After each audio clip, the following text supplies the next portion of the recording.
A group of young individuals are up for a quest of justice for their lost friend. Will the truth prevail or it will continue to be hidden up until the end? Ayon sa autopsy ng inyong kaibigan na siya ay overdose sa mga pinagbabawal na gamot. Alam niyo ba kung saan niya ito nakuha? Hindi po.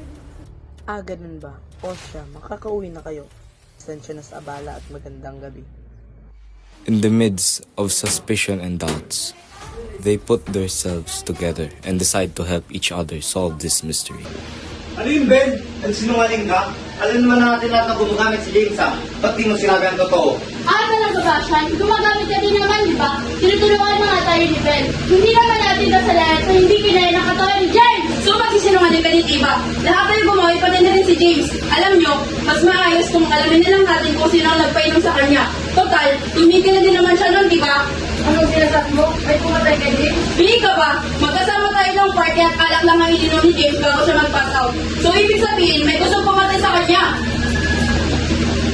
Sabi mo tumigil na siya, di ba? Pero ginawa niyo pa rin yung binigay ko, eh. So ikaw nagbigay sa kanya? Ano bang iniisip mo, ha? Chill, di ko naman alam na monitor na pala siya. And clearly, di ko rin naman alam na mamamatay yung tao.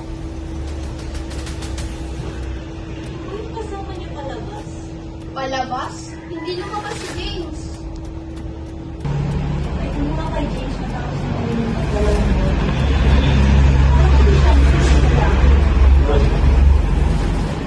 Ewan ko, masyado na ako sa parang mukhaan mo ba talaga yun? Sinasabi ko na kasi, wala ka nang babala sa party na yan. Kung hindi pa nawala si James, di ka rinigil. Sino sunod? Ikaw, Eva, sa kasigalino mo? Ikaw, Raya, sa kainom mo? Mag-isip naman kayo! Kailangan nating alamin ngayon kung sino yung kasama ni James paglabas ng party. Chris, ikaw ba yun? Hindi ako sumama sa kanila. Sabihin natin kay Officer GB to. Subukan niyo magsinungaling. Ipapakulong ko kayo. With the uncertainty bugging them, they found their feet standing on their friend's grave.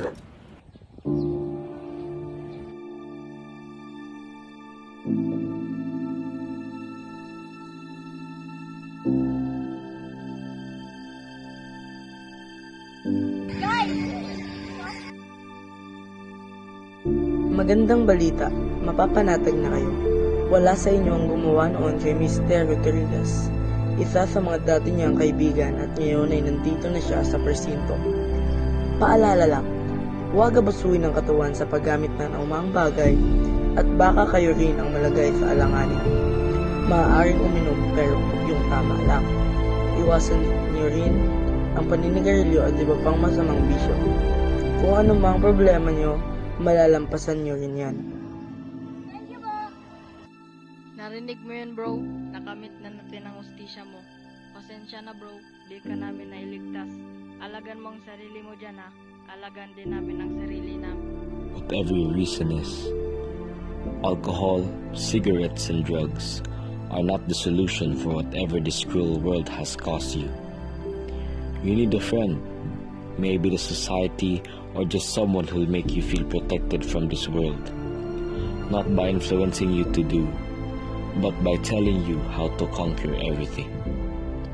Remember, anything of too much is not good.